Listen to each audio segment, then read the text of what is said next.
Welcome back. आप देख रहे हैं वन अपना फाइनेंस मिनिस्टर। और चलिए, कल बजट का दिन है और ऐसे में हम इंडस्ट्री के दिग्गज और साथ ही सेक्टर स्पेसिफिक रिप्रेजेंटेटिव्स की बातचीत सुना रहे हैं आपको, ताकि बजट से क्या उनकी उम्मीदें हैं और बजट से उनकी उम्मीदों पर आप पर क्या असर पड़ेगा, ये तमाम बातें हम कर रहे हैं। और अब आपके फाइनेंशियल पोर्टफोलियो की ओर हम रुख करेंगे। मेरे साथ जुड़ गए हैं वाइस इन्वेस्ट के CEO Hemant Rustagi.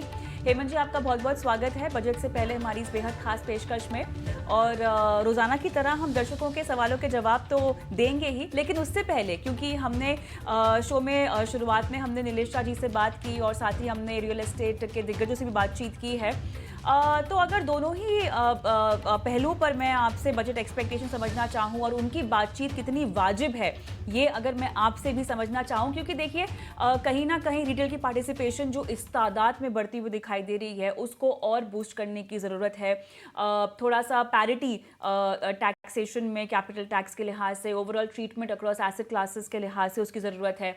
Real estate की अगर मैं बात करूं, 2024 अब तक बहुत ही बेहतरीन साल यहाँ पर दर्ज हुआ है। तो भले ही आप अफोर्डेबल हाउसिंग की बात कह लीजिए या सिंगल विंडो क्लियरेंस की आप बात कर लीजिए, यहाँ पर रेरा को और ताकतवर बनाने की बात कह लीजिए, ओवरऑल स्थिति ऐसी है क्योंकि ये सेक्टर्स, भले ही मार्केट की मैं बात करूं या रियल एस्टेट की बात करूं, बेहतर कर रहे हैं। उसको 2047 में, क्योंकि हमारा विकसित भारत का एक एजेंडा है, उसको और बूस्ट करने के लिए हमें और ठोस कदम लेने की ज़रूरत पड़ेगी और मौका भी सही है। जी जी कविता, आतिक बिल्कुल सही है। देखिए, नॉर्मली क्या होता है कि हम हमेशा इन्वेस्टर्स को कहते हैं कि जो बजट जैसे जो इवेंट है उनके ऊपर थोड़ा ध्यान रखिए, लेकिन उससे आपकी इन्वेस्टमेंट पे बहुत ज्यादा फर्क नहीं पड़ना चाहिए, क्योंकि ये बजट तो आते रहेंगे। अगर आप 15-20 साल के लिए इन्वेस्ट करें तो हर साल आपको बजट आता रहेगा। लेकिन ये बजट ऑब्वियसली इसलिए इंपॉर्टेंट है क्योंकि नई सरकार है, ऑब्वियसली थोड़ा सा कोएलिशन, फर्स्ट टाइम थोड़ा प्रेशर आप देख सकते हैं। तो आई थिंक कुछ चीजें बहुत इंपॉर्टेंट है, मुझे लगता है। अगर मैं पहले निवेशकों के पॉइंट ऑफ व्यू से बात करूं, जैसा आपने बिल्कुल सही कहा कि काफी लंबे समय के बाद हम देख रहे हैं कि निवेशक जो है वो स्पेशली जो म्यूचुअल फंड में इन्वेस्ट कर रहे हैं उसमें भी इक्विटी और इक्विटी ओरिएंटेड फंड में इन्वेस्ट कर रहे हैं। तो आई थिंक जो वेल्थ क्रिएशन जो उनका स्टॉक मार्केट से होना चाहिए म्यूचुअल फंड के द्वारा, वो हो रहा है। तो आई थिंक बहुत ही इंपॉर्टेंट है कि उस पे ध्यान रखा जाए। और जाहिर सी बात है, इसका मतलब ये है कि जैसे बात हो रही है कि शायद कैपिटल गेन को कुछ टिंकर किया जाए, तो मुझे लगता है कि उसको नहीं करना चाहिए इस समय पे। क्योंकि देखिए, अभी भी बहुत सारे लोग जो है कविता, हमारे देश में इक्विटी के जो अटेंडेंट रिस्क है उसको समझने की कोशिश कर रहे हैं। और फैक्ट ये है कि इक्विटी एक अग्रेसिव एसेट क्लास है, रिस्की एसेट क्लास है।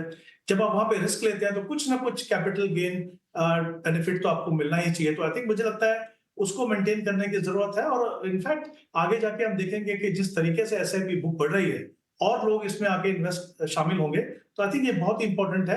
यस, कैपिटल गेन की जो डेफिनेशन है, जैसा आपने बिल्कुल सही कहा, वो रैशनलाइज करना चाहे सरकार तो डेफिनेटली उसके ऊपर ध्यान दिया जा सकता है। इनफैक्ट मैं तो कहूंगा कि अगर हम डेट फंड के पॉइंट ऑफ व्यू से बात करें, तो अभी जो भी आपको गेन है वो शॉर्ट टर्म कैपिटल गेन होता है, वो आपकी इनकम में ऐड होता है। फैक्ट ये है कि आपके पोर्टफोलियो में डेट की भी जगह है, तो वहां पे भी थोड़ा सा रैशनलाइज करने की जरूरत है। कहीं ना कहीं इन्वेस्टर्स को एनकरेज होना चाहिए कि आप डेट में भी इन्वेस्ट कर रहे हैं तो आपको कुछ कैपिटल गेन है। बट ऑफ कोर्स दो तीन इंपॉर्टेंट चीजें हैं। आरबीआई गवर्नर ने जैसा कहा कि जो बैंकों के पास जो डिपॉजिट्स है वो कम हो रहे हैं क्योंकि पैसा जो है म्यूचुअल फंड में आ रहा है। बट आई थिंक वो किसी ना किसी स्टेज पे होना ही था, क्योंकि जब आप इतने सालों से हम कह रहे हैं इन्वेस्टर्स को कि आप मार्केट लिंक प्रोडक्ट में जाइए, तो कहीं ना कहीं ये होना था। तो आई थिंक उसको अगर थोड़ा सा अगर आप साइड में रखें, तो ये थोड़ी सी चीजें हैं जो कैपिटल गेन को आप टच ना करें, आप कैपिटल गेन की डेफिनेशन को रैशनलाइज करें। और डेट फंड में इन्वेस्ट करने के लिए, क्योंकि कहीं ना कहीं डेट फंड में अगर पैसा आता है तो फिर डेट मार्केट डेवलपमेंट के लिए भी अच्छा है। ऑफ कोर्स जैसा आपने कहा कि रियल एस्टेट, अगेन अगर मैं purely investors point of view से बात करूं, तो किसी भी निवेशक के लिए सबसे बड़ी इन्वेस्टमेंट उनकी लाइफ में रियल एस्टेट होती है। तो ऑब्वियसली कुछ चीजें जो इंडस्ट्री की फंक्शनिंग को बेटर करें, कुछ चीजें जो अफोर्डेबल हाउसिंग की अगर हम बात करें, जिससे ज्यादा से ज्यादा लोग अपने घर खरीद सकें, तो जाहिर सी बात है ये बहुत ही इंपॉर्टेंट एस्पेक्ट है। और इनके ऊपर उम्मीद यही है कि कुछ ना कुछ बजट में अच्छा होना चाहिए। उम्मीदें बहुत सारी हैं, लेकिन देखना होगा कि क्या निकल कर आता है वित्त मंत्री साहिबा के पिटारे से। चलिए हेमंत जी, शुरू करते हैं सवाल जवाब का सिलसिला। और बालकृष्णन जी मेरे साथ फोन लाइन पे भी जुड़ गए हैं। नमस्कार सर, कहाँ से बोल रहे हैं? हरियाणा के यमुनानगर सिटी से बोल रहा हूँ मैम। ओके, धन्यवाद, अपना सवाल आपने हम तक पहुंचाया है। अच्छा, वैसे हाँ बजट जी, को थैंक लेकर यू मैम। बातचीत हो रही है, आपका सवाल तो हम पूछ ही लेंगे हमारे एक्सपर्ट से। आपकी भी कुछ खास उम्मीदें हैं क्या? क्या चाहते हैं आप बजट में? नहीं, बजट से तो कोई खास उम्मीद नहीं है मैम। टैक्स को लेकर भी जैसे चल नहीं रहा है? है बस ठीक है। वो तो जो करेंगे वही करेंगे। आम आदमी अच्छा। की तो यही होती है कि टैक्स में ज्यादा छूट मिले। हम्म। चलिए, आम टैक्स पेयर की तो यही उम्मीदें होती है कि हाँ जितना जी। ज़्यादा हो सके थोड़ी बचत हो, पैसा हाथ में आए। चलिए, आपके फंड्स की बात करते हैं। फ्लेक्सी कैप है पराग पारेख का, मल्टी कैप है कोटक का, आईसीआईसीआई प्रू का लार्ज एंड मिड कैप है, फ्लेक्सी कैप है। दो फ्लेक्सी कैप आपने ले रखे हैं क्या पराग पारेख के? अलग अलग फोलियो है क्या, कि एक ही में आपने निवेश किया हुआ है लगभग 5,000 का? 3 फंड्स है ना आपके?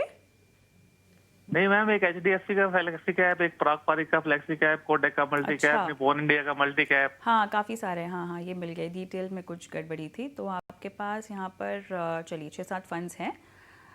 ओके, 15 सालों तक आप इसमें इन्वेस्ट करना चाहते हैं, ठीक है? हाँ जी और मैम, 15 से 20 साल चलाएंगे मैम। ये बेटे के लिए बनाया है। बेटे के भविष्य के लिए पढ़ाई लिखाई का खर्चा है उसका जो आप इकट्ठा करना चाहते हैं? तो चली रही है उसकी, 19 ईयर का है वो। 19? हाँ जी, 19 साल का है। अच्छा, तो तो वैसे ही उसके फ्यूचर के लिए कि भाई थोड़ी वेल्थ क्रिएशन हो जाए उसके लिए भी। चलिए, बहुत बढ़िया। आपने अपना फ्यूचर सिक्योर किया है कि नहीं किया है, पहले ये बताइए। नहीं मैम, मेरा भी फ्यूचर सिक्योर है। फिलहाल अच्छा। मेरी पोस्ट ऑफिस में है 1 करोड़ रुपए। अच्छा, तो सैलरी के अलावा इन्वेस्ट तो करते हैं ना? हाँ जी, ये इन्वेस्टमेंट बस बेटे के नाम पे शुरू की है अपनी, तो वही पोस्ट ऑफिस में चल रही थी। तो उससे आप काफ़ी आप खुश हैं उस इन्वेस्टमेंट पे जो आपको रिटर्न मिल रहे हैं? केवल एक ही जगह कर रखा है इन्वेस्टमेंट?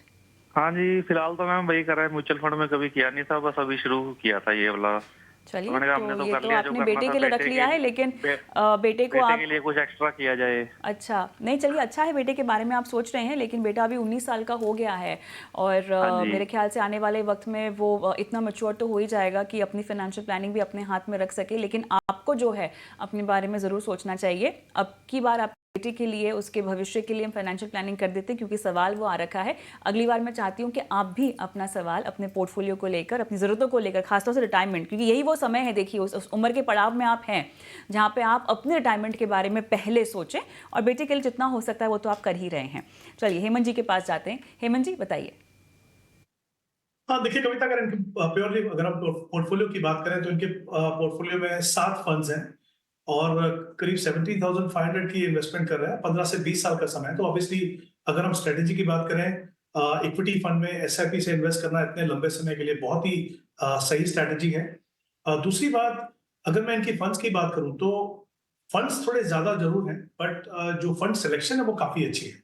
और आई थिंक जैसे उन्होंने कहा कि इनके पास 2 फ्लेक्सी कैप फंड हैं, 2 मल्टी कैप फंड्स हैं और 2 large and mid cap fund है और 1 मिड कैप फंड है। तो आई थिंक ओवरऑल अगर उन कैटेगरी की बात करूं तो उनमें जो फंड्स उन्होंने चुने वो काफी अच्छे चुने हैं। ऑब्वियसली यहाँ पे एक केस है कि पोर्टफोलियो को आप थोड़ा कंसोलिडेट कर सकते हैं, क्योंकि कहीं ना कहीं थोड़ी ओवरलैप है in terms of strategy. 2 flexi cap, जैसा मैंने कहा, वहां पे 2 लार्ज एंड मिड कैप है, 2 मल्टी कैप है। तो डेफिनेटली एक एक एक मुझे लगता है केस है कि उसको आप थोड़ा ओवरलैप कम करने की कोशिश करें।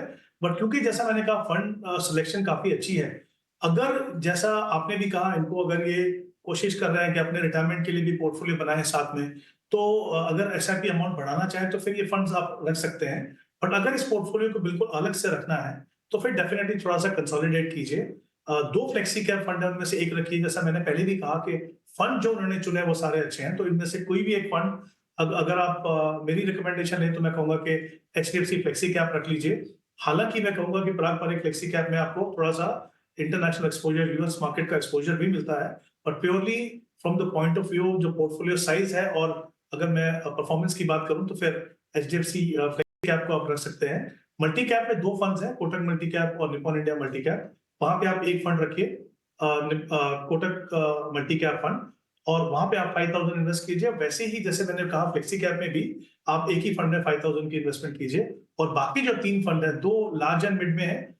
2 लार्ज एंड मिड में इसलिए उनको टच करने को नहीं बोल रहा हूँ क्योंकि यूनिवर्स थोड़ा बड़ा है और हम 250 कंपनीज की बात कर रहे हैं, हिंदुस्तान की top 250 companies terms of market cap. तो वो दोनों फंड अच्छे उसमें बने रहे और एक मिड कैप फंड जो है उसमें बने रहे। तो थोड़ा सा कंसोलिडेशन कीजिए। और इम्पोर्टेंट चीज ये है कि अपने प्रोसेस को कंटिन्यू कीजिए, और क्योंकि ये बेटे के लिए पोर्टफोलियो बना रहे हैं, उसको इसमें इन्वॉल्व करें।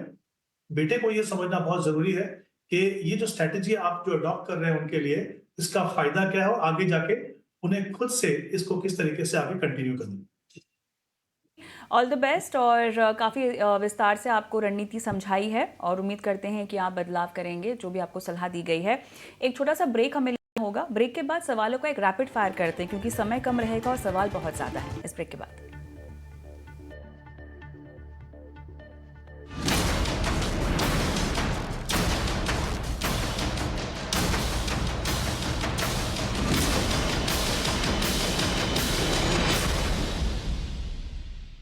वेलकम बैक हमारी इस बजट स्पेशल पेशकश में। मेरे साथ हेमंत स्तगी बने हुए हैं और हेमंत जी चलिए झटपट सवालों के जवाब हम देते हैं। उत्तम माफ़ कीजिएगा सोनू मिश्रा का मैं सवाल लूंगी और इन्होंने ये शायद फोन लाइन पर भी है हमारे साथ। सोनू नमस्कार। नमस्कार, धन्यवाद अपना सवाल भेजने के लिए।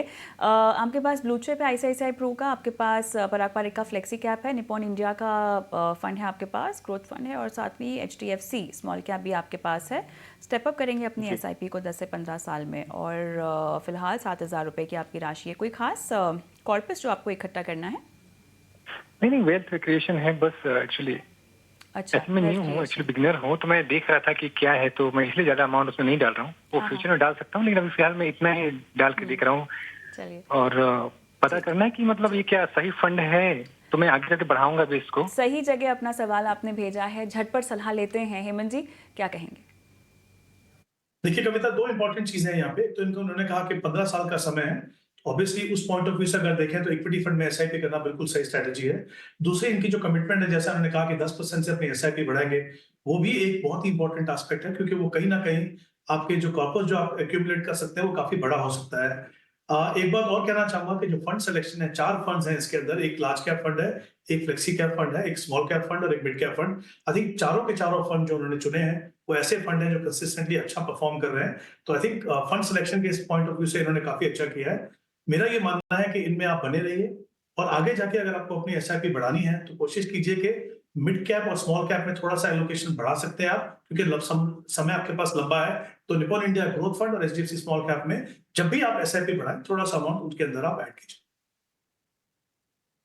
को ये सलाह दी जा रही है आपको अपने निवेश की राशि तुरंत प्रभाव से बढ़ानी है। वैल्यू डिस्कवरी फंड आपको ICICI प्रो का जोड़ने की सलाह दी जा रही है।